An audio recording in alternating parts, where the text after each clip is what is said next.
présence me fait du bien. Ton esprit est là. Esprit de Dieu, manifeste-toi ce soir. Nous avons besoin de te voir à l'œuvre. Glorifie Jésus ce soir. Glorifie Jésus ce soir. Seigneur, je m'abaisse. Prends le plein contrôle. Au nom de Jésus. Amen. Nous allons partager la parole de Dieu. Ensuite, nous allons prier ce soir. Nous sommes, sinon, à un jour un peu particulier aujourd'hui. Je voudrais parler de pas mal de choses. Hier déjà, j'ai, par la grâce de Dieu, enseigné sur les différents types de souffrances. Je disais que toutes les souffrances ne sont pas des souffrances voulues par Dieu. Il y a des souffrances permissibles, il y a des souffrances voulues et il y a des souffrances imposées. Il y a des souffrances permissibles, celles que Dieu utilise pour amener la délivrance dans la vie de quelqu'un. Dieu a permis que Joseph souffre parce qu'il fallait délivrer Israël de la famine. Dieu a permis que Jésus souffre parce que nous, on devait être sauvés. Donc, il y a des souffrances qui sont voulues par Dieu. Les souffrances permissibles, c'est des souffrances qui visent la délivrance et le salut du plus grand nombre. Ensuite, nous avons dit qu'il y a des souffrances qui sont voulues. Ça veut dire que c'est le résultat de nos choix. Nous-mêmes, on décide de mal se comporter. On décide de poser des actes qui ne sont pas bien. Et là donc, il y a une souffrance qui se manifeste dans nos vies. Et nous avons dit que lorsque nous sommes dans cette situation-là, la seule solution pour nous, c'est la repentance. Et ensuite, nous avons parlé de les souffrances imposées.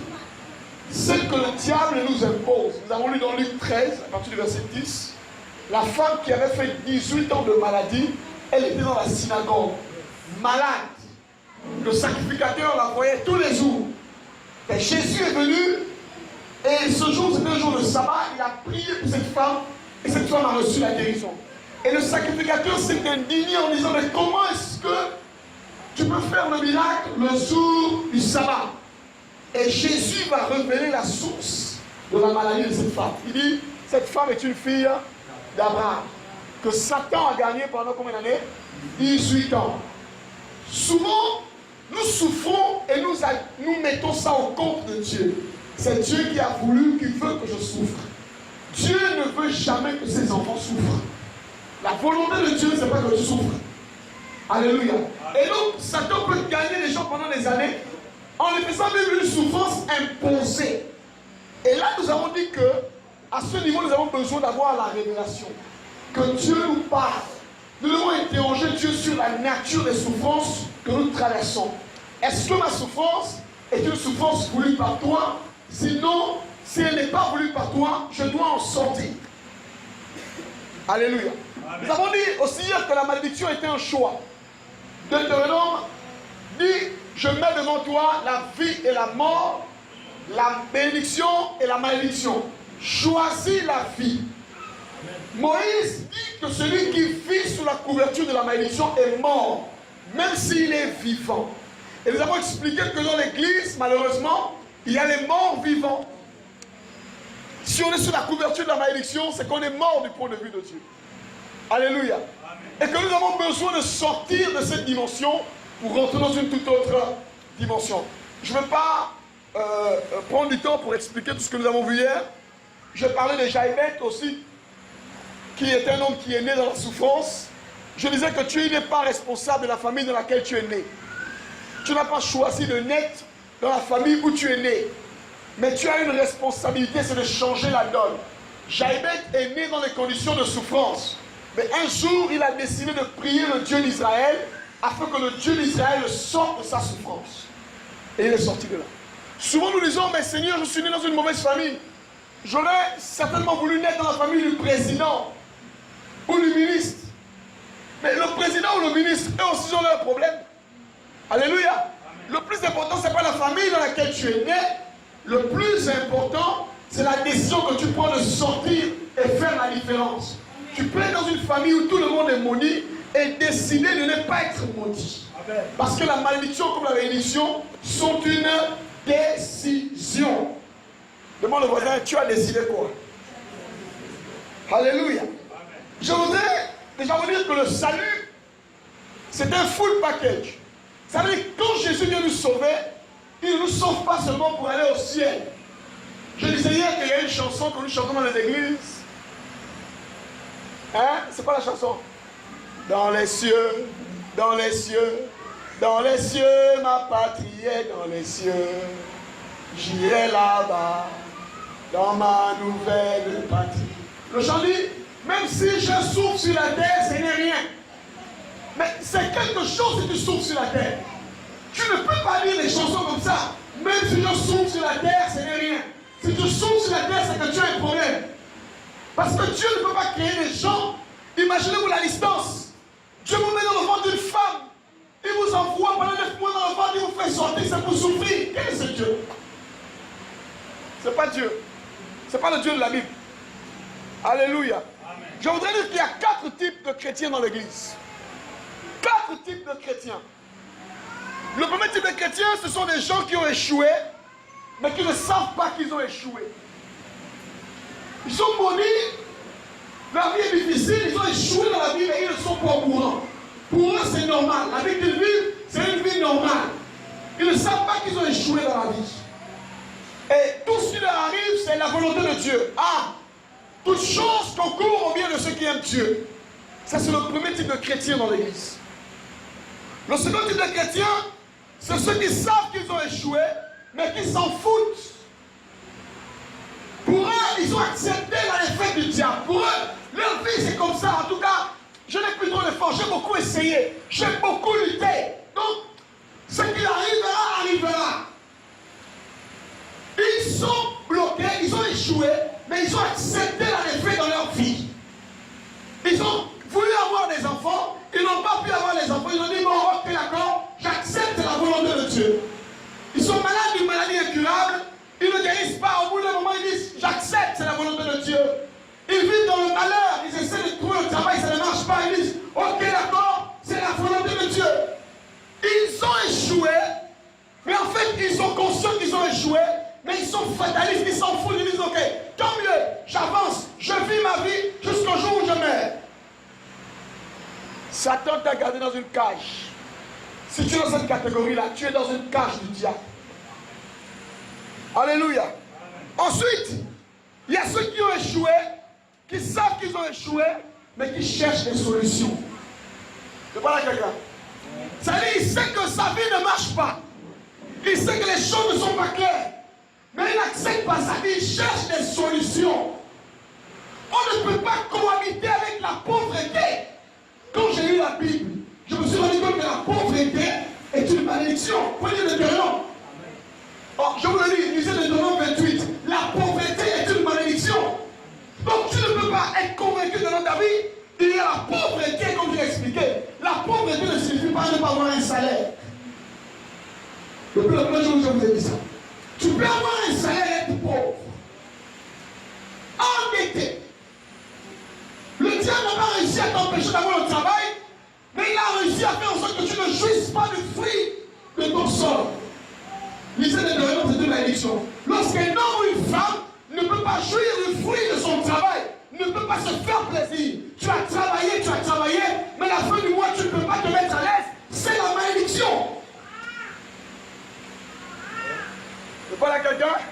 Donc, si Satan n'a pas réussi à t'empêcher d'avoir un salaire, il va t'empêcher de vivre le bonheur avec l'argent que tu gagnes. Mais tu vas dire, ce n'est rien, ce n'est rien, ce n'est rien, ma patrie est dans le ciel. Si tu n'es pas heureux sur la terre, comment tu peux penser au ciel? Vous savez, quand Jésus est venu sur la terre, il a amené le ciel sur la terre. J'appelle ça le principe de l'incubation. Il a amené le ciel sur la terre. C'est pas il enseignait sur le royaume de Dieu.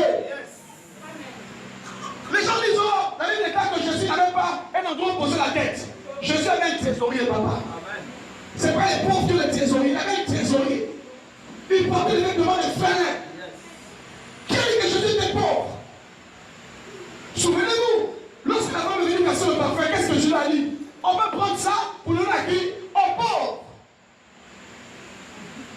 Non, les choses, vous savez, Dieu, il n'est pas attiré parce que Dieu est saint. C'est la mentalité de la pauvreté qui fait ça. Alléluia. Ensuite, il y a ceux qui ont échoué, qui le savent, mais qui cherchent à sauver les apparences. Ceux-là, ils aiment toujours bien s'habiller. En fait, on doit toujours bien les voir. Quand tu vois, ça va bien, non, ça va très bien.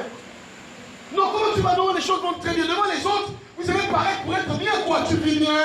Parfois même, ils deviennent des mythos. Ils inventent des choses sur leur vie. Non, tu sais, moi je suis comme ça, moi je suis comme ça. Non, moi ça va. On se salue à l'église, on a des sourires bien, on est content, on mange. On fait la capée, salut, on nous paraît saint baiser. Et quand tu rentres le soir, tu es malheureux. Quand tu te mets devant la glace, tu sais toi-même que je ne connais pas le bonheur. Et mais quand tu es devant des gens, tu essaies d'être bien. Tu sais quand même de bien t'habiller, mettre un bon make-up, belle tenue. Quand tu vois, oh, la soeur là, vraiment, elle est heureuse. Oh, tu te maries un homme, mais tu es malheureuse. Mais comme tu es là-bas, quand même, il faut nous montrer que tu es heureuse. Dis au voisin, tu perds ton temps quand tu fais ça. Dis au voisin, tu perds ton temps. Il n'y a pas d'apparence à sauver. Si c'est pas bon, c'est pas bon. Si c'est dur, c'est dur. Si les choses ne sont pas bien, c'est pas bien. C'est pas la peine de faire semblant. Ça donne une image hypocrite. Et le diable peut te garder comme ça des années. Je connais un frère. Il est en Christ, un pentecôtiste enraciné. Il s'est converti quand le réveil est venu au Gabon. À chaque fois que tu parles avec lui, frère, il te raconte l'histoire du réveil. Quand le réveil est entré en 65, nous étions là. Mais à chaque fois que je rencontre le frère, il est toujours en train de me raconter l'histoire. On va faire là, j'ai une autre, j'ai une affaire qui va marcher bientôt là. Là, j'ai une autre qui va venir là. J'attends encore les bailleurs de fonds. Il galère dans sa vie. C'est un rien d'eux. Mais le diable, pendant des années, il fait croire qu'il doit sauver les apparences. Quand il me voit, il va commencer à bien se comporter, à me montrer qu'il a de l'argent, alors que dans sa vie, il n'a rien. Dieu va se faire délivrer. Délivre, libère le diable et ta libère. En fait, quand vous faites ça, vous gardez Satan dans votre vie. Dieu va libère le diable dans ta vie. Dieu va libère Satan, s'il te plaît. Satan veut sortir. Quand tu gardes les apparences, il ne pourra jamais sortir. Tu souris alors que tu es malheureuse. Tu montres que toi, dans mon foyer, c'est le plus bon des foyers. Alors que quand tu rentres là-bas, c'est le malheur, avant que ton mari ne soit mort. Alléluia. Alléluia.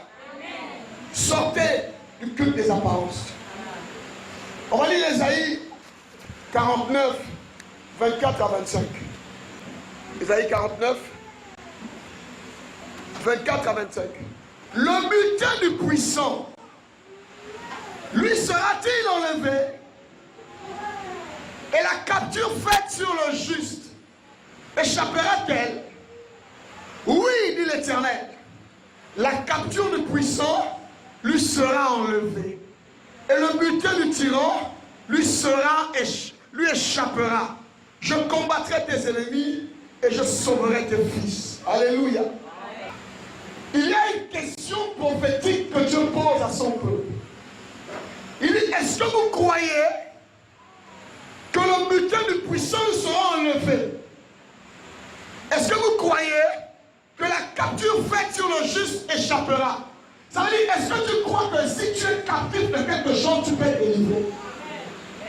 Est-ce que tu crois que si tu es prisonnier, si tu es esclave de malédiction, s'il y a quelque chose qui te dérange, quelque chose qui te bloque, qui t'empêche d'avancer, Dieu demande à son peuple, est-ce que vous croyez que c'est possible d'être délivré?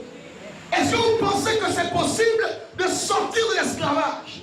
Est-ce que vous pensez que c'est possible de sortir de la captivité du malin? Je pose la question à quelqu'un ce soir. Est-ce que tu crois? Non, je veux te poser la question, réponds-moi, est-ce que tu crois?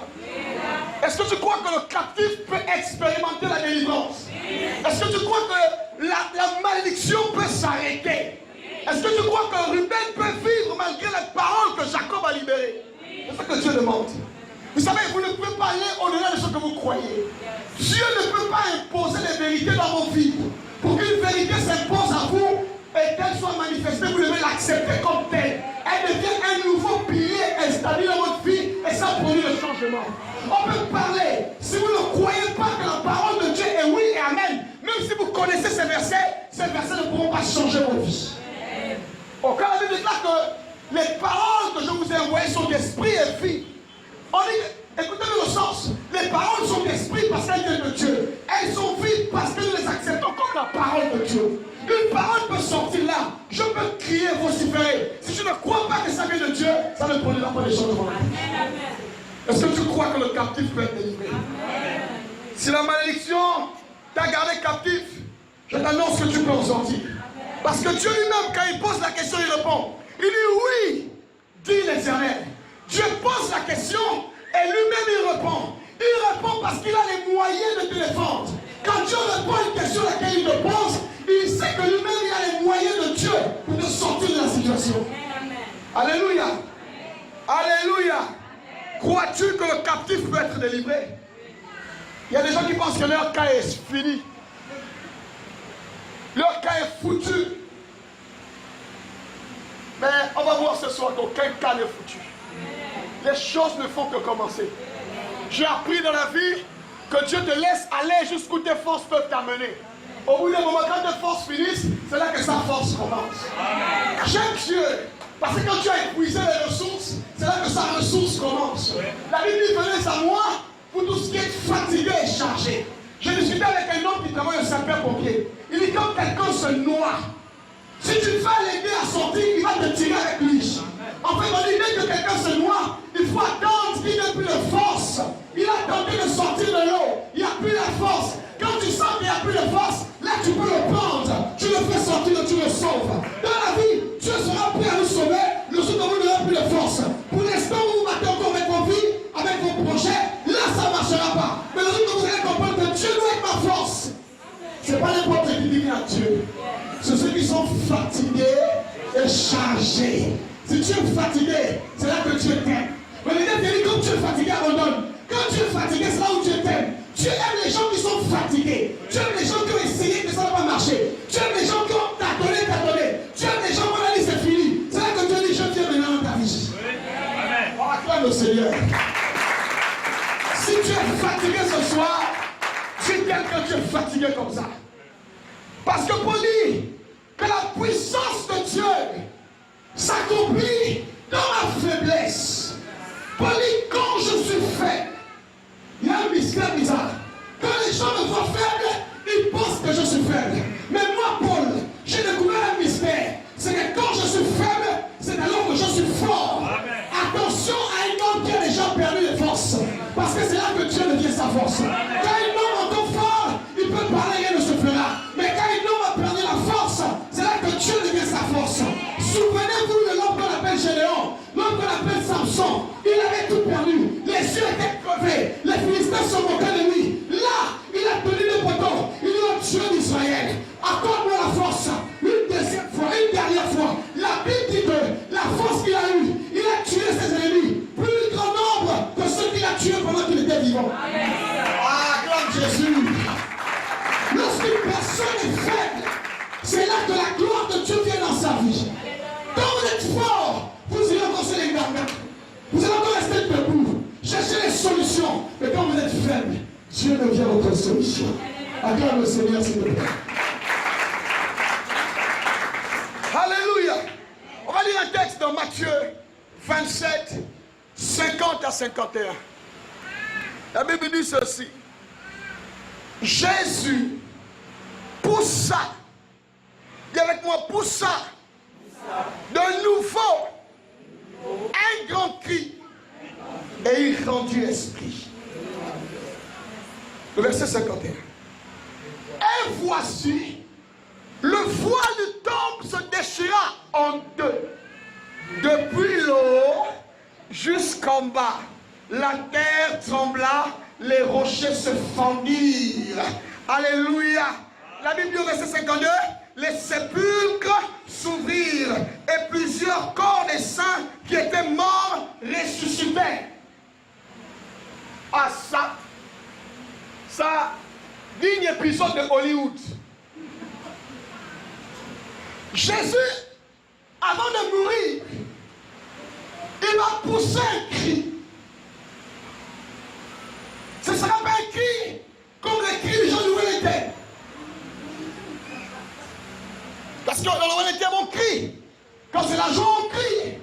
Quand c'est le malheur, on crie. On ne sait plus à quel moment il crie. Ça veut dire quoi? On crie quand même.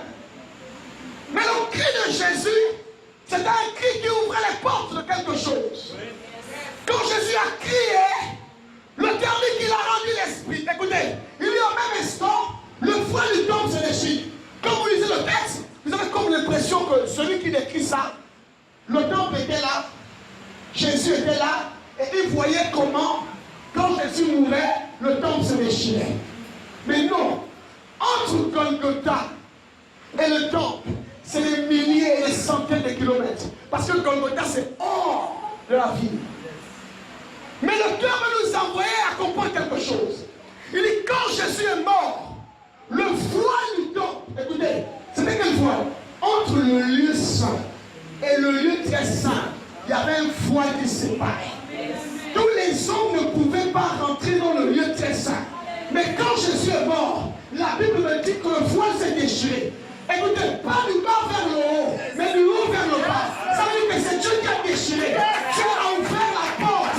Bien évidemment, si quelqu'un a un problème, il peut rentrer dans le sang de sang. À l'époque, si tu étais maudit, tu devais aller où c'est? Si on t'avait maudit, tu partais où? Là, il y avait le voile. Personne ne pouvait rentrer là-bas. Dieu avait mis des barrières. Mais quand Jésus est mort, Dieu a enlevé les barrières. S'il y a des barrières dans ta vie, ça ne viendra pas de Dieu. Si Dieu l'a enlevé dans ta vie, ça ne viendra pas de Dieu. Dieu n'attend pas de changer ta vie. Il a déjà temps de changer ta vie. Mais c'est toi qui dois agir. Amen. Le voile s'est déchiré. La Bible dit que du haut en bas, Dieu a ouvert son sanctuaire. Vous savez, dans le lieu très saint, c'était l'endroit où il y avait toute la gloire de Dieu. Donc Dieu, pendant des années, pendant des siècles, avait caché sa gloire aux hommes. Quand Jésus est mort, il dit dorénavant, tout homme peut rentrer dans ma présence et expérimenter la gloire de Dieu. Écoutez-moi bien, la première chose que vous devez savoir, pour commencer à sortir du principe de la malédiction, il faut rentrer dans la gloire de Dieu.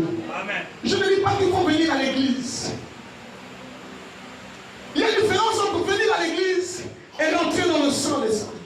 Le sang des saints, c'est là où il y a la présence de Dieu. Et si Dieu est présent dans ta vie, aucune malédiction ne peut t'atteindre. L'une des choses qui nous bloque, c'est parce que nous ne sommes pas dans la présence de Dieu.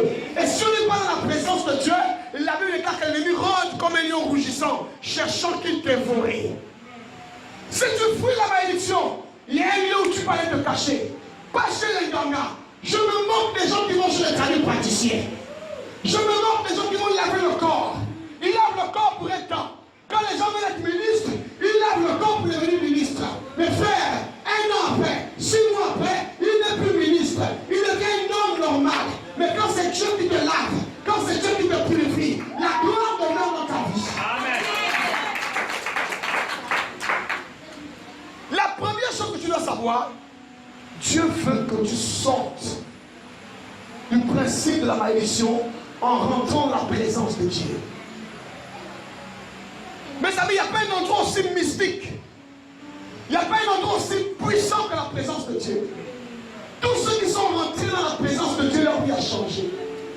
Non, tu ne m'as pas compris. Tous ceux qui ont goûté à la présence de Dieu n'ont plus envie de partir. Moïse vit en vision avec Élie. Pierre, Jean et Jacques sont avec Jésus au mont Tabor. Ils voient une vision céleste. Ils voient Élie et ils voient Moïse. Il dit à Jésus, non papa, dressons 3 tentes. Dressons 3 tentes. Nous on va rester, même si c'est dehors, nous on va rester. Parce que dans ta présence, il y a le goût d'y être. Ils sont devenus égoïstes parce qu'ils ont goûté à la présence de Dieu.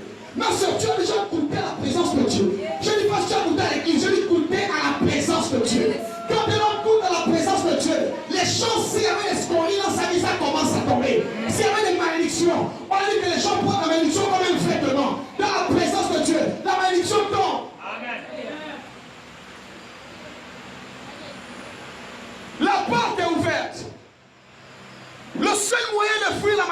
c'est Jésus. Alléluia. Alléluia. Écoutez-moi bien. On va ouvrir ensemble le psaume 84, verset 12. On va comprendre quelque chose. Pourquoi les gens qui prient sont toujours maudits? Psaume 84, verset 12. Quelqu'un peut lire?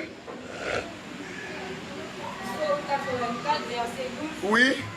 Car l'Éternel Dieu est un soleil et un bouclier. Alors, maman, capte d'abord. L'Éternel Dieu est comment? Un soleil et un poursuit. L'Éternel donne la grâce et la gloire. Il donne quoi c'est? La grâce et la gloire. Oui, il poursuit. Il ne refuse aucun bien à ceux qui marchent dans l'intégrité. Alléluia. David dit, l'Éternel est un soleil.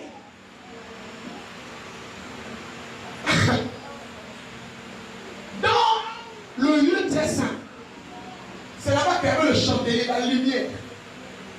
C'était éclairé 7 lampes de chandelier. Quand le sacrificateur rentrait, sa fille était éclairée.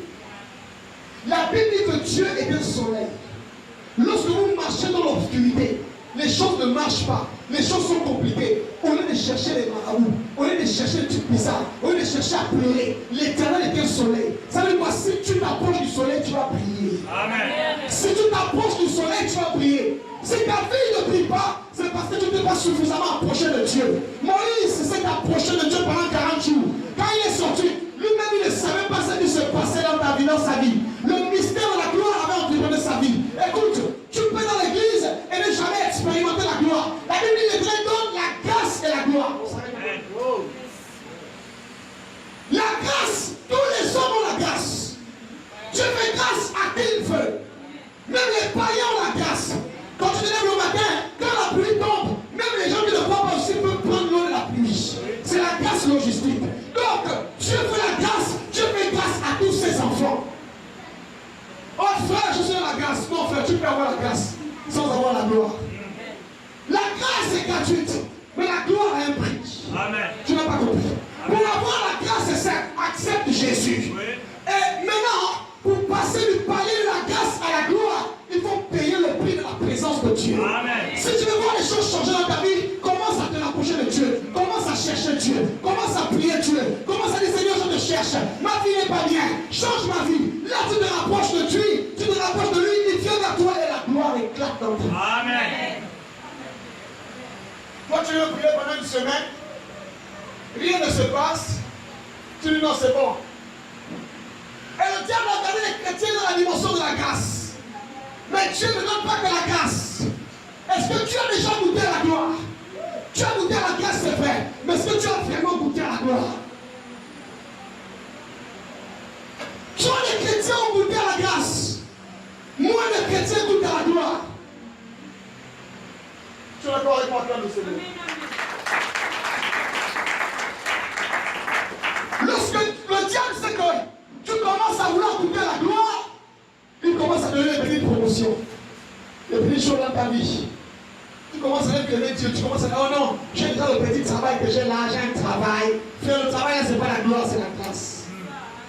Tu comprends ce que je veux dire? Amen. Le mari là, c'est pas la gloire, c'est la grâce. La bricole que tu as eue là, c'est pas le boulot, on va se devant, c'est la grâce. Parce que dans la gloire, on ne redescend plus. Je reprends. Dans la gloire, on ne redescend plus. Amen. Quelqu'un se fâche parce qu'il a été nommé ministre. C'est une question de temps. Le prochain remaniement ministériel, il ne sera pas ministre. C'est pas une gloire ça, c'est une grâce logistique. Oui. Oh, tu es d'accord avec le Seigneur? Les gens prient Dieu pour que Dieu leur donne la grâce. Mais moi j'ai compris que je dois laisser le stade de la grâce pour chercher le stade de la gloire. Pour passer du stade de la grâce à la gloire, il y a des choses à laisser. Oui. Il y a des promotions à refuser. Oui. Amen. Mon voisin, tu es où? Dans la gloire ou dans la grâce?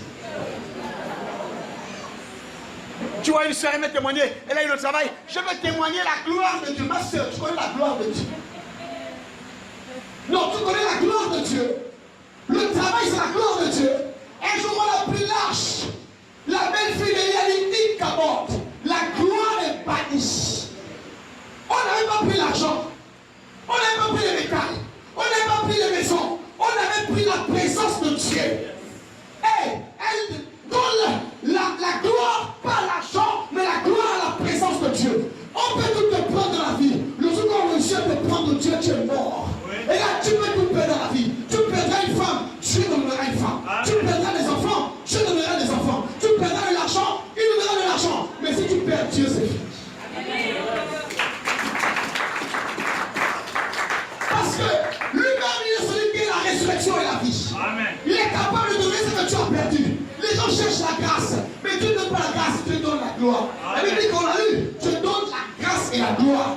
Toi, tu as les petites promotions, les petites clés, tu utilises la gloire. L'église est pauvre parce que le diable nous a gardés dans le stade de la grâce. On a oublié qu'il y avait la gloire. On a pensé à la grâce. Oh, tu es même dans mon prix. Seigneur, donne-moi ta grâce.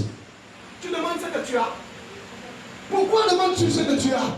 David a dit le bonheur et la grâce m'accompagneront tous les jours de ma vie. Pourquoi tu demandes ce que tu as? Tu n'as pas besoin de grâce parce que la grâce est ton compagnon journalier. Tu as besoin de la gloire parce que la gloire c'est une autre dimension. Une dimension que l'œil n'a point vue, que l'oreille n'a point entendue, qui n'a point monté le cœur de l'homme, mais que tu as réservé pour ce qui est. Il y a même de ce christianisme où les gens courent après la grâce alors qu'il y a la gloire que Dieu nous propose. Amen. Petite promotion, je suis dans la grâce. Mais le diable te garde les années dans la grâce. Tu ne feras jamais la gloire. La femme, 18 ans de maladie, elle était dans la grâce dans l'église. Yes. Mais le diable, elle était fille là-bas, elle avait gardé pendant 18 ans. Que les gens qui sont sous le pied du diable, parce qu'ils ont le salaire, ils pointent chaque fin du mois pour prendre leur argent. Ils sont dans la grâce. Frère, tu es dans la grâce, mais il te faut la gloire. Je dis, quand on rentre dans la gloire, on ne redescend. La gloire n'est pas un site touristique. Alléluia. La grâce est accessible à tous. Mais la gloire. Moïse a dit à Dieu, fais-moi voir. Pas ta grâce. Fais-moi voir quoi c'est. Je ne sais prier. Il dit pas, je ne demande pas ta grâce, il dit fais-moi voir ta gloire. Quand il y a la gloire de Dieu, le miracle se produit. En fait, la gloire de Dieu, c'est Dieu lui-même. Il descend. Ne demandez pas autre chose, demandez la gloire de Dieu. Quand la gloire de Dieu est là, les malades sont guéris. Quand la gloire de Dieu est là, les infirmes marchent. Quand la gloire de Dieu est là, la malédiction se transforme en bénédiction. Quand la gloire de Dieu est là, les portes étaient fermées s'ouvrent. Parce que c'est Dieu lui-même qui descend. C'est pourquoi la femme a dit, Ikabod, la gloire est partie. Parce que Dieu était parti. Une belle église, avec des murs en diamant. Là où la présence de Dieu est partie, c'est un cimetière. Yes. On peut faire les beautés, les photos sur Facebook. Notre église, là comment elle est belle, avec des gens qui sont bien habillés. S'il n'y a plus la présence de Dieu, c'est un cimetière. Yes. Alléluia. Amen. On va lire le livre de Nombres. Je disais aujourd'hui, on va beaucoup prier. Depuis là, tu vois la grâce, mais tu ne vois pas la gloire. Le séminaire, là, tu dois voir la gloire. Amen. Nombre 23, 7 à 11 et 19 à 24. Je lis la parole de Dieu. Dans Nombre 23, à partir du verset 7. 7 à 11, ouais. Balaam prononça son oracle. Et dit, Balak m'a fait descendre d'Aram. Hey. Le roi de Moab m'a fait descendre des montagnes de l'Orient. Viens, maudis-moi Jacob. Viens, sois irrité contre Israël. Hey. Comment maudirais-je celui que Dieu n'a point maudit? Alléluia.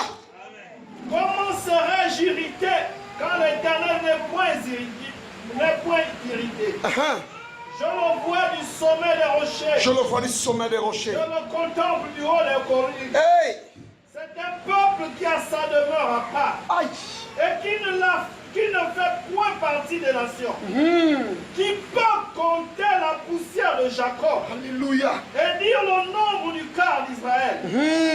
Que je meurs de la mort des justes. Alléluia. Et que ma fin soit semblable à la leur. Alléluia. Balak dit à Balaam, que m'as-tu fait? Je t'ai pris pour maudire mon ennemi, et voici tu le bénis. Amen. Est-ce que tu peux acclamer cette parole?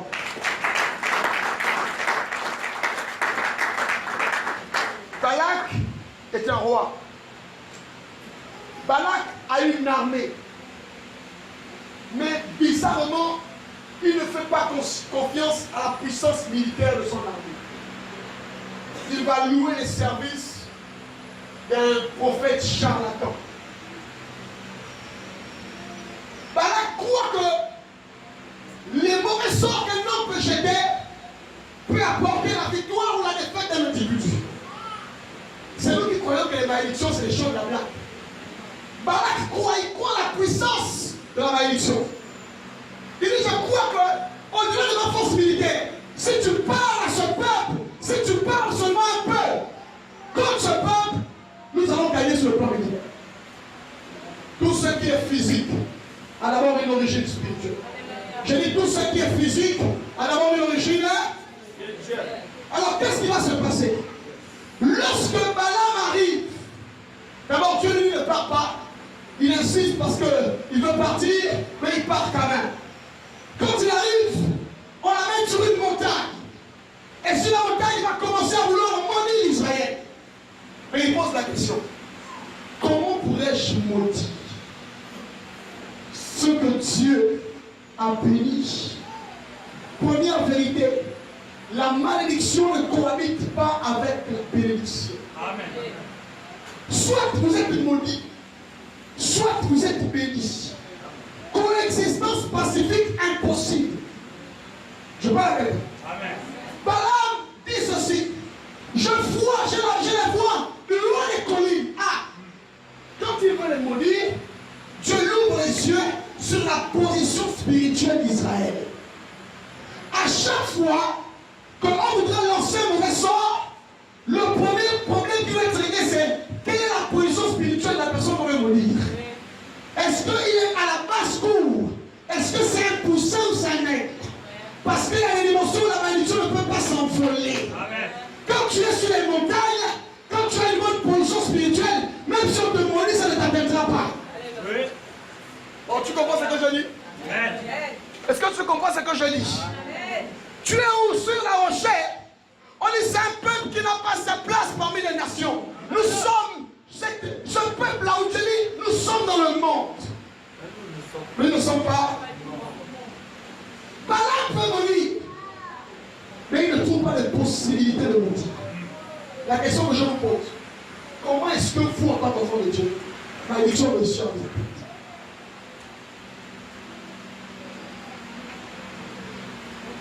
ça veut dire qu'il y a un problème.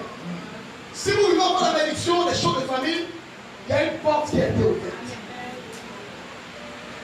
Lorsque les gens veulent amener votre nom quelque part, et quand vous commencez à parler sur votre vie, il y a comme une de feu autour de vous. Vous devenez invisible. Oh, tu n'as pas compris. Quand Jésus dit, quand Paul dit, ce n'est plus moi qui vis, c'est Christ qui vit en moi.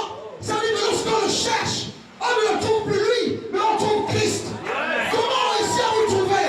Sur le plan spirituel, le radar du destructeur est broyé. Quand on appelle ton nom, on écoute la voix de Jésus. Quand on appelle ton nom, c'est le lion de la tribu de Judas qui se lève. Il veut prendre ma fille. Lorsqu'on veut te manger en sorcellerie, on ne peut pas manger Jésus. Donc c'est possible qu'on demande de mange-toi. Tu es dans quelle position? Le problème c'est que nous sommes des chrétiens gringos. Nous sommes un pied souvent là-bas, un pied souvent ici. Donc qu'est-ce qui se passe? Le diable nous tient par la jambe et il nous tire. Frère, c'est pas tout le monde de ton corps qui est maudit, mais il y a un membre qui se trouve là-bas, qui est en train de jouer les stars dans le monde des ténèbres.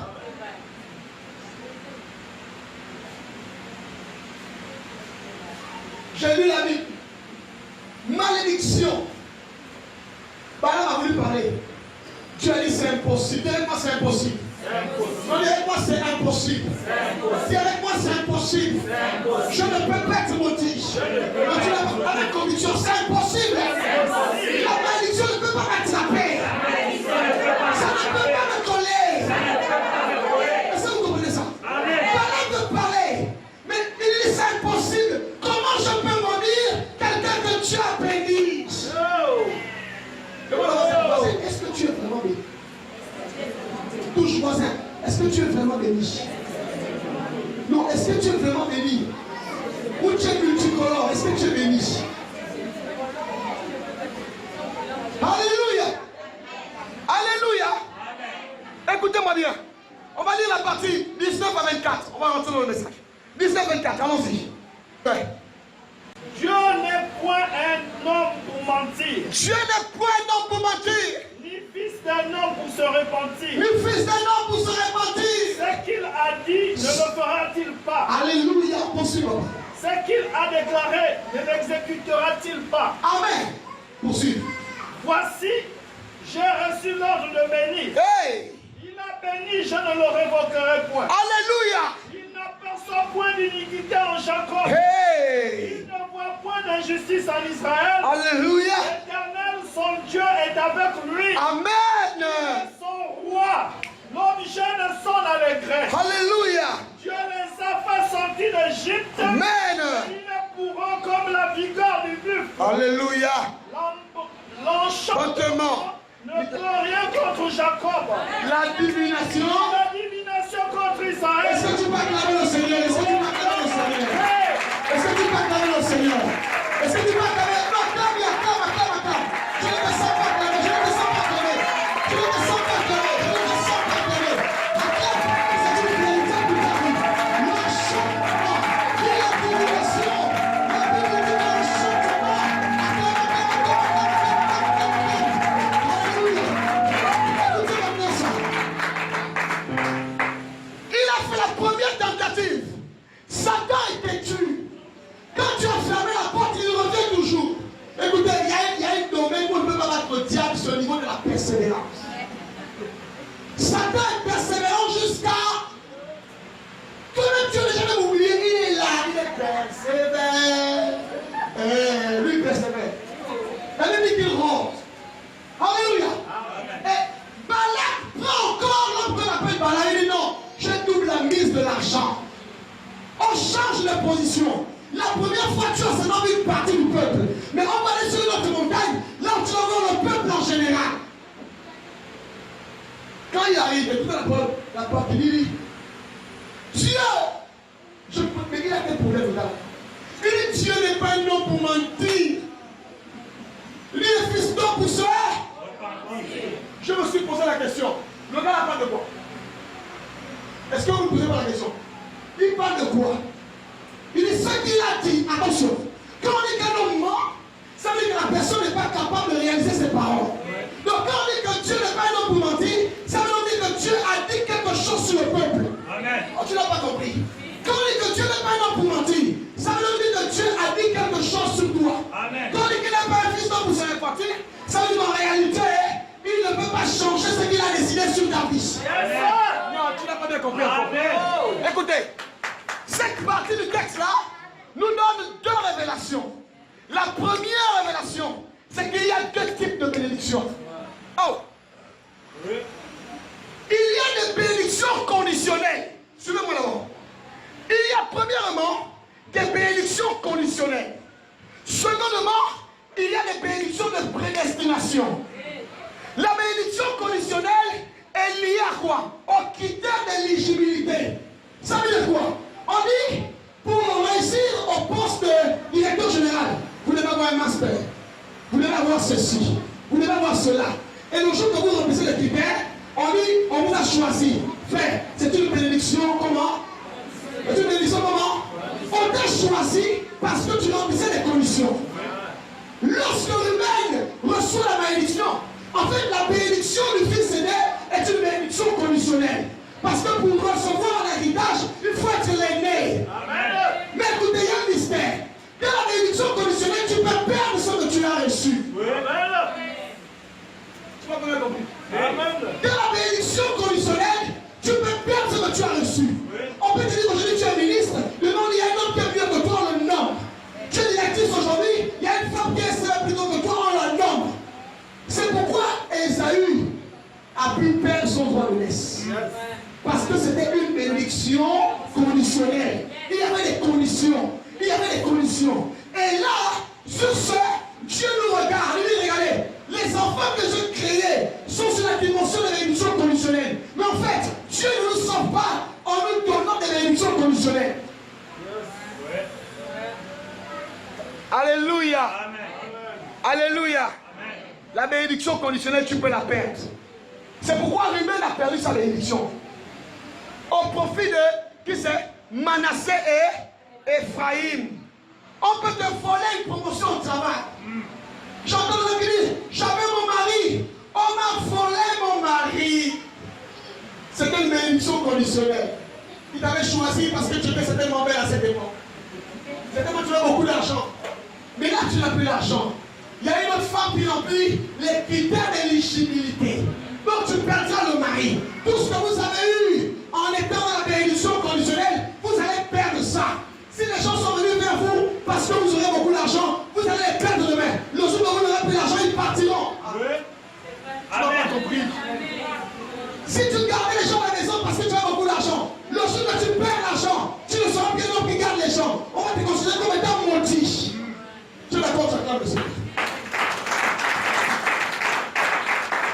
Bénédiction conditionnelle. Dieu ne dit rien. Dieu n'est pas lié. Quand il y a la bénédiction conditionnelle, la vie de Dieu, la personne de Dieu n'est pas liée. Parce que tout le monde peut avoir ça. Tout le monde peut remplir les critères et prendre la bénédiction là. La bénédiction conditionnelle, c'est celle qui s'obtient par les efforts. Nous travaillons beaucoup. Nous faisons des efforts pour avoir les choses. Ça, c'est la bénédiction conditionnelle. Le jour que tu ne travailles pas, tu n'as rien. Mais ma Bible me dit qu'il en donne autant à ses bien-aimés dans le soleil. Amen. Non, tu ne acclame le Seigneur. Tu ne connais pas le mystère de Dieu. Alors on va partir. Après bénédiction conditionnelle, nous allons voir le deuxième type de bénédiction. Jean 3, 25 à 29. Lisons. Jean 3, 25 à 29. Est-ce qu'on peut lire? Hey, allons-y rapidement. Jean 3, 25 à 29. Jean 3, 25 à 29. Écoutez bien ça. Or, il s'éleva de la part des disciples de Jean Oui. une dispute avec un juif touchant la purification. Ils vinrent trouver Jean et lui dire, Rabbi, celui qui était avec toi au-delà du Jourdain, et à qui tu as rendu témoignage, voici, il baptise, et tous vont à lui. Vraiment. Jean répondit, un homme ne peut recevoir que ce qui lui a été donné du ciel. Est-ce qu'on peut tous répéter cette parole? Un homme ne peut recevoir que tout ce qui lui a été donné. On reprend encore. Un homme ne peut recevoir que ce qui lui a été donné du ciel. Poursuis. Vous-même, m'êtes témoin que j'ai dit, je ne suis pas le Christ. Je ne suis pas le Christ. Mais j'ai été envoyé devant lui. Ah! Celui à qui appartient l'époux. C'est pas moi. C'est l'époux. Amen.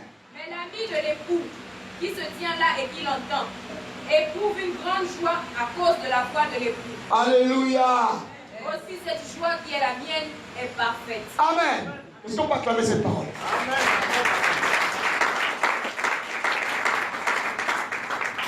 Quand Jean est venu au monde, l'ange Gabriel est venu dire à son père et à sa mère, vous êtes stérile, mais vous allez avoir un enfant.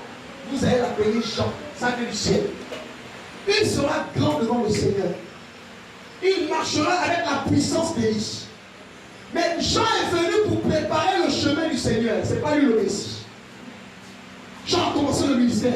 Les gens ont commencé à venir à lui. Tout le monde venait à Jean. Tout le monde, ah oui, Jean c'est le grand, c'est le grand.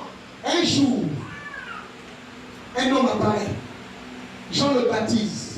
Il dit, voici l'agneau de Dieu qui ôte le péché du monde. Dès que le gars part, Jean perd en célébrité. Les disciples de Jean commencent à le quitter. Jean commence à ne plus avoir la compte, comme on dit.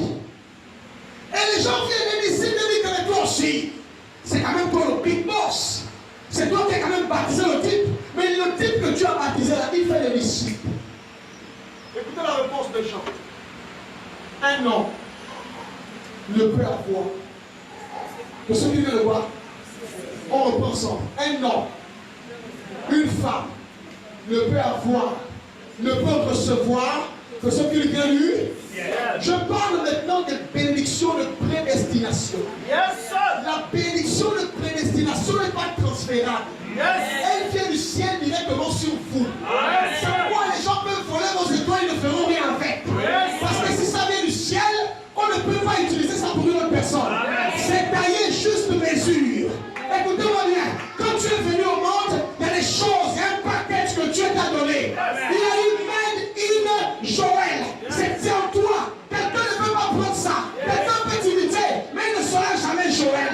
Quelqu'un peut rien faire comme toi, il ne sera jamais toi. Quelqu'un peut faire la fantaisie, il ne sera jamais comme toi tu vas faire. Quelqu'un fera le ministère, jamais comme toi tu feras le ministère. Pourquoi? Parce que ça vient tout droit du ciel. Quand un homme vient du ciel pour la terre, Dieu le charge avec des puissances, Dieu le charge avec des valeurs, avec des bénédictions. Il vient sur la terre avec ça. Amen. Ça là, tu ne peux pas perdre. Écoutez-moi bien. La bénédiction de prédestination, c'est la bénédiction que le diable attaque dans notre vie. Tu as dit à Jérémie, même si les gens ne te versent pas l'huile sur la tête, sache qu'avant que tu ne sois une masse, dans le sang de ta mère, tu n'étais pas encore formé. Jamais j'ai déposé les grâces sur ta vie. On ne peut pas t'arranger ça, Jérémie, parce que c'est moi qui t'ai donné ça. Ce qu'un homme te donne, tu peux perdre ça. Quand les hommes vous élèvent, ils vous élèvent en termes de promotion. Mais quand Dieu vous élève, il vous élève en termes de dimension. Un homme t'élèvera à la dimension de sa main, mais Dieu t'élèvera à la dimension de Dieu. C'est pourquoi rechercher l'élévation, éviter les promotions. Rechercher l'élévation, éviter les promotions. La bénédiction qui est une bénédiction liée aux hommes est une bénédiction où on donne les promotions. Acclame Jésus, acclame Jésus, acclame Jésus. Oh! Écoutez-moi bien. Personne ne peut t'enlever ça quand ça vient du ciel. Parce que quand la bénédiction vient du ciel, elle a le caractère de Dieu. En Dieu, il n'y a ni changement, ni ombre de variation. Quand Dieu te donne une chose de plus, tu es né avec. Les gens peuvent danser le petit. Les gens peuvent te combattre. Écoutez-moi bien. Quand Dieu appelle Abraham, Abraham va commettre une erreur. Mais comme l'appel d'Abraham venait du ciel, Dieu va lui dire, amène-moi ton fils unique. Oh Abraham sait qu'il y a encore Ismaël. Dieu dit non. Dans le ciel, on ne connaît pas Ismaël. Dans le calendrier céleste, Ismaël n'existe pas. Il y a des choses qui existent sur la terre ici en vie. Le ciel ne connaît pas ça. Oh my God, my God, my God, my God, my God. My God, my God, my God, my God. Si tu perds un mari, c'est un mari qui ne venait pas du ciel. Tu m'as pas compris. Si tu perds une femme, ça veut dire que ça ne venait pas du ciel. Parce que ce qui vient du ciel, tu ne crées pas ça. Oh my God. Les choses de Dieu connaissent leur propriétaire. Oh, tu m'as pas compris. Je dis, oh non Seigneur, l'homme l'a quitté. C'était pas un homme, c'était un homme de rechange. C'était un homme provisoire. Parce que l'homme que tu te donnes, tu ne perdras jamais.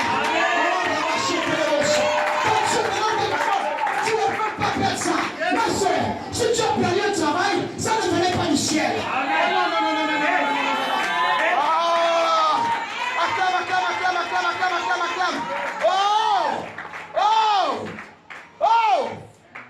Satan te fera plein de choses, mais ça ne vient pas du ciel. Ce que tu as perdu ne vient pas du ciel. Parce que ce qui vient du ciel, tu ne le perdras pas. Pourtant, il avait commis des erreurs Abraham. Mais Dieu a dit, tu seras le père d'une multitude de nations. Ismaël ne va pas venir empêcher ça. Parce que dans le ciel, on ne connaît pas Ismaël. On connaît Isaac. Vous gardez les gens dans la vie que tu ne connais pas.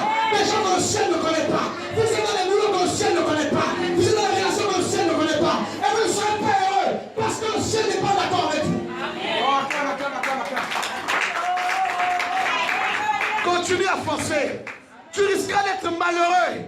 Parce que le ciel ne connaît pas ce que tu as. La vie d'un homme, son bonheur vient d'en haut. Oh Seigneur, pourquoi j'ai perdu l'homme là? C'était l'homme de ma vie. C'était pas l'homme de ta vie. Tu ne peux pas perdre l'homme de ta vie. Je vais vous dire une chose. Si vous perdez quelque chose qui vient du ciel, vous allez être un film toute votre vie. Il y a des femmes qui ont perdu l'homme qui leur venait du ciel. Je suis de ceux qui pensent que pour chaque femme, il y a un homme. Et pour chaque homme, il y a une femme. Adam vivait avec les animaux. Mais quand il se réveillait du profond sommeil comme à deux, il dit voici enfin. Il a senti le vis-à-vis. Il dit, celle-là, c'est elle. C'est elle, mon témoin, c'est elle que j'aime.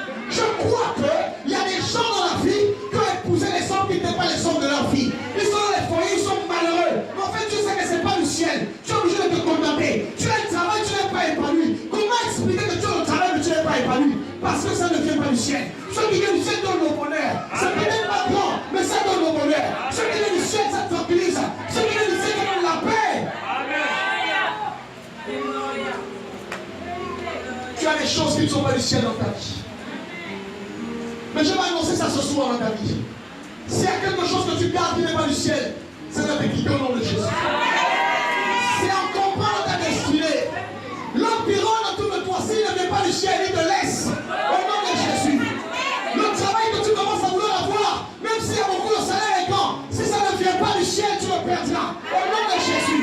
Je refuse que tu perdes ton temps. Le diable sait comment nous faire perdre le temps. Il nous donne des choses qui ne viennent pas du ciel. Pour nous percer, pour nous contenter. On accepte que c'est la volonté de Dieu. Après à la fin, on finit malheureux. Tu ne finiras pas malheureux au nom de Jésus. Tu ne finiras pas malheureux au nom de Jésus. Il y a des boulots qui ne sont pas des boulots de la terre. Il y a des choses qui viennent du ciel. Le travail que tu as vient du ciel. Il n'y a pas beaucoup d'argent, mais tu as une paix de Dieu. Il y a des gens, écoute, tu as fait 15 ans avec un homme qui donnait chaque mois du mois 500 000, mais tu t'es troublé.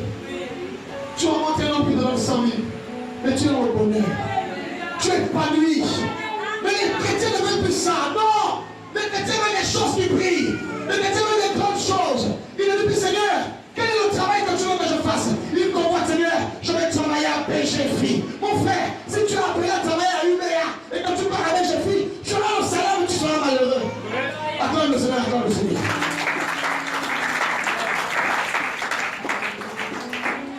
Dieu dit à Balaam, Israël, ceux qui sont là, ça vient du ciel. Je parle à quelqu'un. Amen. Il dit à Balaam, je ne peux pas les mourir. Parce que eux là, leur grâce vient du ciel. Mais ça dit quand le ciel, en fait, quand vous vivez les choses du ciel sur la terre, le bonheur, la joie du Seigneur est votre force. Amen. Que les gens qui sont malheureux, ils vont au travail le matin, mais c'est comme une corvée. Visage amarré. Pourquoi? Parce qu'ils ne vont pas parce qu'ils veulent travailler, mais parce qu'il faut arrondir la fin du mois. Il faut aider les enfants. Il faut qu'on mange et qu'on vit. Ça, c'est pas la bénédiction de Dieu. Je vais vous apprendre ce soir que le diable, il peut vous garder pendant 50 ans en vous donnant une chose qui n'est pas du ciel. Il sait que ce n'est pas pour le ciel, c'est pas du ciel, mais il vous amène à aimer la chose.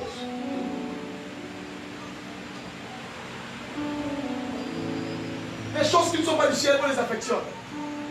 C'est ainsi que Jacob a travaillé pendant plus de 7 ans, comme c'était 7 jours, pour épouser une femme qui ne lui venait pas du ciel. Le travail que tu as là, les entreprises que tu vas entreprendre, les projets que tu veux, les gens ont des projets en projet faire. Quand c'est pour le ciel, tout le temps ne peut avoir que ce qui vient du ciel. Amen. Quand c'est pour le ciel, ça marche. Alléluia. Quand on dit Dieu n'est pas un homme pour mentir, ça veut dire quoi? Ce que le ciel a dit sur toi, même si tout l'enfer se lève, tu ne perdras pas ça. Amen. Ce que le ciel a dit que c'est pour toi, tu ne peux pas perdre un homme qui est ton nom venu du ciel. Alors, vous n'avez pas compris. Tu perds une femme. Écoutez, faites attention. Il y a des gens parfois qui pensent qu'ils sont arrivés, ils ont tout aujourd'hui. J'ai lu les Écritures. Quand le diable veut vous tuer, il vous donne ce que vous voulez. Mais là, il vous empêche de servir le Seigneur. Il vous met dans le confort que vous voulez. Quand il sait que vous êtes appelé à une grande dimension, il vous met dans le confort. Il vous donne l'argent. Vous n'avez plus le temps pour les choses de Dieu. Vous devenez maintenant comme un sponsor. Vous aurez réussi sur le plan matériel. Mais sur le plan de Dieu, vous aurez échoué. Je préfère échouer sur le plan matériel. Mais sur le plan de Dieu, réussir. Parce qu'un jour, il y a une parole qui va t'entendre. Rentre, pour un fidèle serviteur. Là, on ne va pas le connaître. Que les gens qui sont malheureux sur la terre. Satan aussi fait des dons aux hommes. Satan donne les maris. Satan donne les femmes. Satan donne des promotions, mais Satan ne peut pas vous élever. Amen. Alléluia. Amen. Et on va dire l'enchantement. Balaam, lorsqu'il maudissait le peuple, il sorcellerie. Balaam se rend compte que en voulant maudire Israël, ça ne marche pas. Parce que je vous explique un principe. Lorsque Dieu vous bénit, la bénédiction est comme un bouclier. Amen. Non, tu ne vas pas bien comprendre. Amen. Quand Dieu te bénit, la bénédiction devient en même temps une joie et un bouclier contre la malédiction. Amen. C'est pourquoi, même si on a mis ton nom quelque part, même si on a prononcé une parole quelque part, si tu es dans la gloire de Dieu, ça ne peut pas t'attraper. Amen. L'enchantement, ni la divination. Oh non, pasteur, on a amené mon nom. Oh non, pasteur, je dis comment me préparer dans la marmite. Le voisin, est-ce qu'on peut te manger? Demande au voisin, est-ce que tu es mangeable? Dis bien, voisin, est-ce que tu es mangeable? Balaam a essayé la sorcellerie, ça n'a pas marché. On va lire un texte. Il y a une promesse puissante. On termine avec ce texte. Ésaïe 54. Je veux que tout le monde se lève. C'est un texte qui va être comme un point, comme une prophétie pour nos vies ce soir. Ésaïe 54, versets 14 à 17. On va lire ensemble. Est-ce que tu es là? Ésaïe 54, 14 à 17. La Bible dit ceci. Tu seras affermi par la justice, banni l'inquiétude, car tu n'as rien à craindre, et la frayeur, car elle ne s'approchera pas de toi. Alléluia. Il dit ceci au verset 15. Si l'on forme des complots, cela ne viendra pas de moi. Quiconque se livrera contre toi tombera sous ton pouvoir. Voici, j'ai créé l'ouvrier qui souffle le charbon au feu et qui fabrique une arme pour son travail. Mais j'ai créé aussi le destructeur pour la briser. Toute arme forgée contre toi sera sans effet. Et toute langue qui se lèvera en justice contre toi, tu la condamneras. Tel est l'héritage des serviteurs de l'Éternel. Tel est le salut qui leur viendra de moi, dit l'Éternel. Est-ce que tu peux acclamer la parole ici? Non, je ne te sens pas acclamer. Je ne te vois pas acclamer. Est-ce que je te vois acclamer? Non, est-ce que tu peux acclamer? Pendant que tu acclames cette parole, descend mon esprit. Alléluia! Alléluia! On va s'asseoir, je vais expliquer quelques vérités. La Bible dit d'abord la première chose qu'il ne faut pas faire. La première chose à ne pas faire. La Bible dit la première chose à faire, c'est de bannir l'inquiétude. Lorsque vous redoutez de quelque chose, ça s'installe dans votre vie. Si tu commences à sentir sur le sein, au bout du sein, les petites boules, et que dans ton esprit tu commences à dire que ça c'est pas un début de cancer, rappelez-vous de la loi, ce que je crains, c'est ce qui m'arrive. Il y a ton voisin, bannis l'inquiétude. Tu commences à prendre l'âge, rien ne marche, tu dis, oh, je vais mal finir ma vie. Il y a ton voisin, bannis l'inquiétude.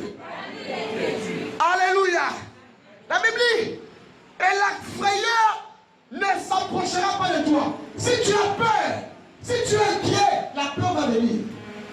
Mais si tu rejettes la peur, si tu rejettes l'inquiétude, la peur va s'enfuir.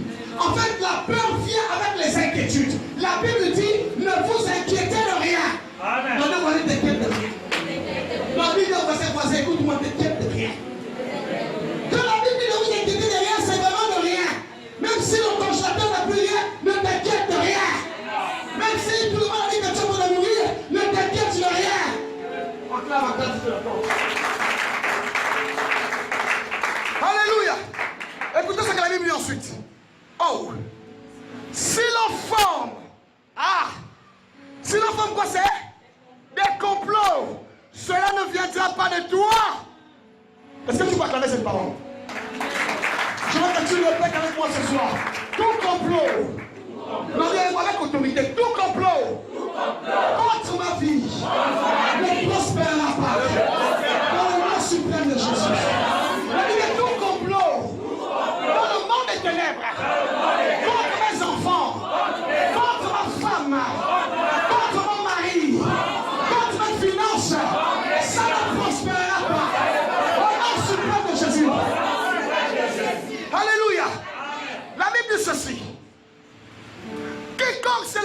contre toi tombera sous ton pouvoir. Oh, touche-toi, dis j'ai un pouvoir. J'ai un pouvoir. Tu ne comprends pas ça? Oh, j'ai quoi? J'ai rien, je me souviens. Dis j'ai un pouvoir. Non, lève-toi, dis j'ai un pouvoir. Oh, non, lève-toi. On va travailler ce soir. Dis j'ai un pouvoir. J'ai un pouvoir. C'est le nom de Jésus. Jésus a dit ceci. Écoutez bien. Il dit, je m'en vais. Je vous laisse quelque chose. Il dit, tout pouvoir m'a été sur la terre, dans les cieux et sous la terre. Le pouvoir là, tu as ça dit, j'ai un pouvoir. J'ai un pouvoir. Celui qui m'a essayé tomberait sous mon pouvoir.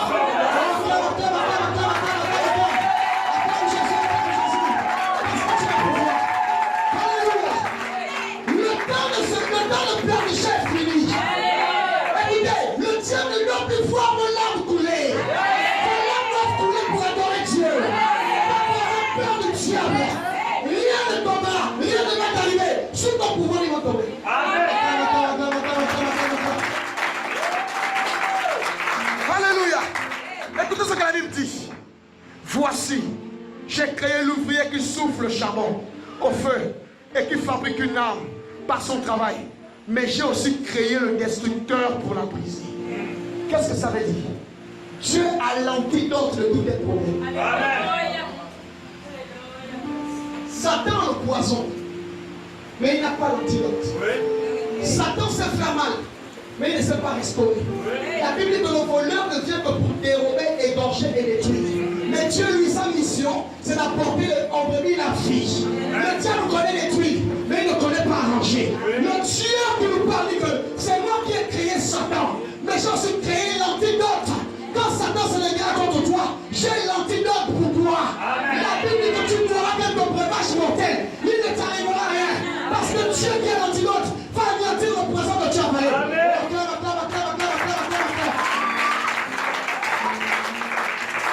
Dis avec moi, mon Dieu est capable. Mon Dieu est capable. Je suis fier de mon Dieu. Je suis fier de mon Dieu. Mais ce n'est pas le Dieu du petit. Ce n'est pas le Dieu des bâtons, des menteurs. Avec les caoulés, il faut aller la nuit avec les moustiques, ça pique. Non, je dors en paix. L'Éternel combat pour moi. C'est pas un Dieu qui m'a dit, prends la corde, s'il te plaît, ne mouille pas la corde. Attends, entre la corde et moi, tu vas protéger. J'ai un Dieu qui m'a dit, dors en paix. La nuit quand tu dors, il t'accorde un sommeil paisible. Écoutez, nous on aime mieux garder que le chef de l'État. La Bible déclare que l'ange de l'Éternel pour tout de tous ceux qui les craignent. Et les arrache de tout danger. Quand tu vas faire l'accident, tu vois le danger. Sur le chemin, il est vas-y. Quand tu arrives à l'accident, il prend ta vie. Et là, tu ne mourras pas. Acclame le Seigneur, acclame le Seigneur.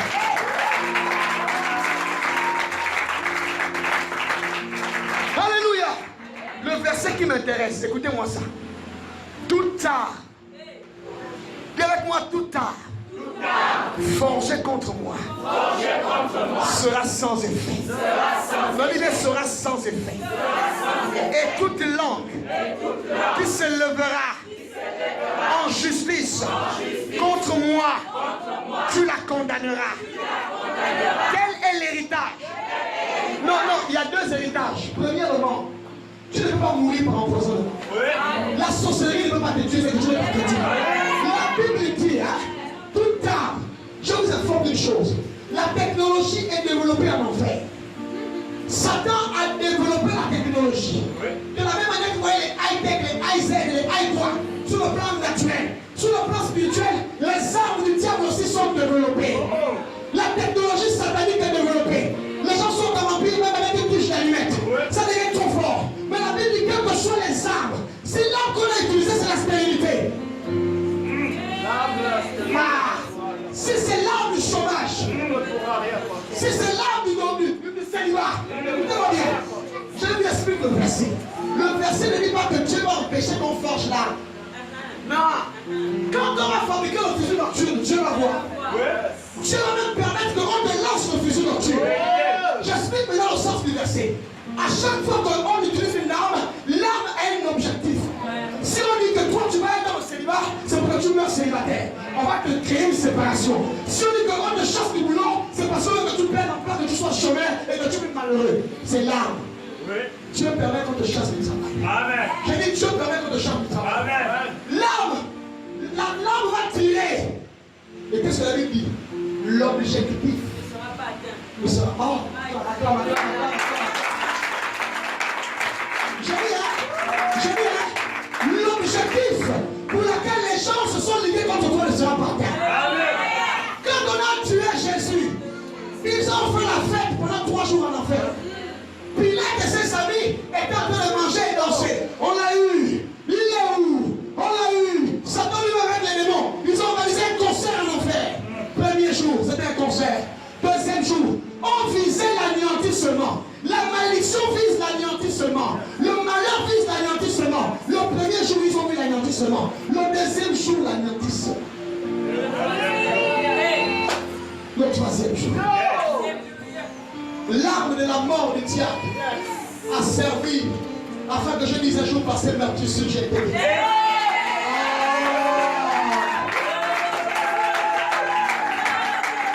Quand ils disent qu'on te chasse du travail, le travail que tu avais, c'était pas le travail de Dieu. Tu as perdu le travail, après on te chasse du travail. Dès que tu sors le lendemain, tu trouves quelqu'un qui te dit, écoute, on cherche un homme là-bas dans un poste beaucoup plus élevé. Ils ont voulu te faire perdre le travail, tu as perdu le travail, mais tu as eu un travail mieux que ça. Ta force contre toi sera sans effet.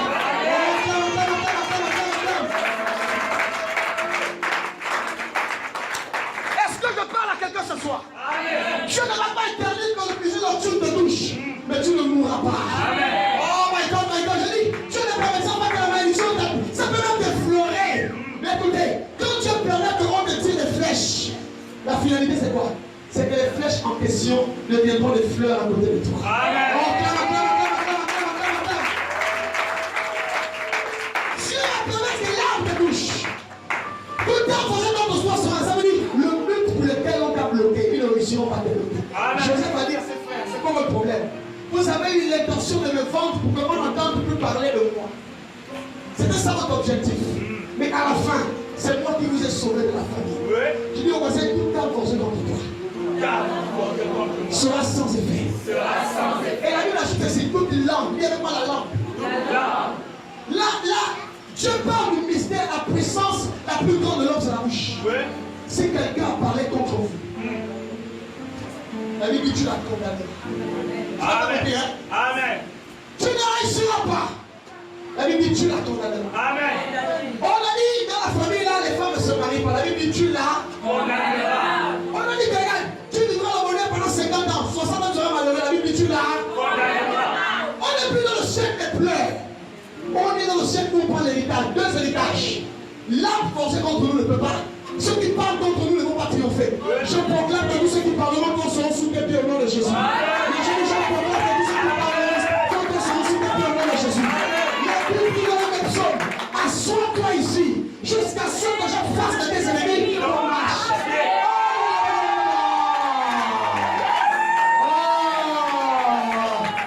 Frère, Dieu se sert de la malédiction comme un marche-pied pour t'amener à la gloire.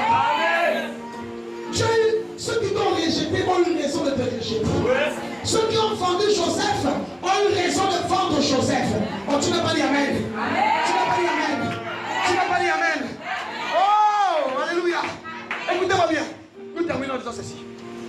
Pour qu'une malédiction soit brisée, il faut que l'autorité de celui qui annule la malédiction soit plus grande que l'autorité de la personne qui vous a dit. Amen.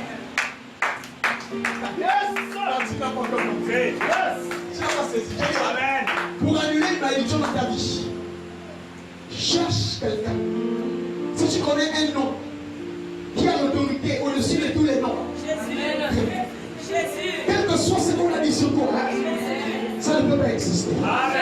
C'est la raison pour laquelle Moïse, en tant que père de la nation, en tant que libérateur d'Israël, quand il a béni, il a dit, c'est vrai que Jacob a dit que tu vas mourir, mais j'annonce une parole, tu ne disparaîtras pas. J'annule ce décret dans ta vie. Il dit, j'annule ce décret dans ta vie. Ton belle fille, ce soir, si quelqu'un a parlé, je me tiens en tant que prophète de Dieu.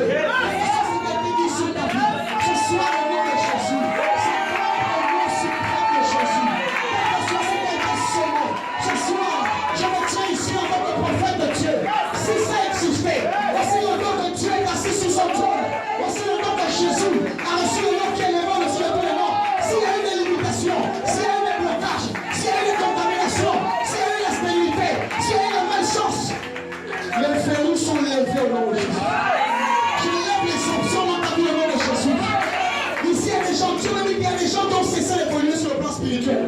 Ils ont eu ce qu'ils voulaient, mais ils ne progressent pas. Je me dis que ce soir, les verrous est levé au nom de Jésus. Le diable t'a gardé captif. Je me dis que ce soir, quelle que soit la couverture de la malédiction, ce soir, ça tombe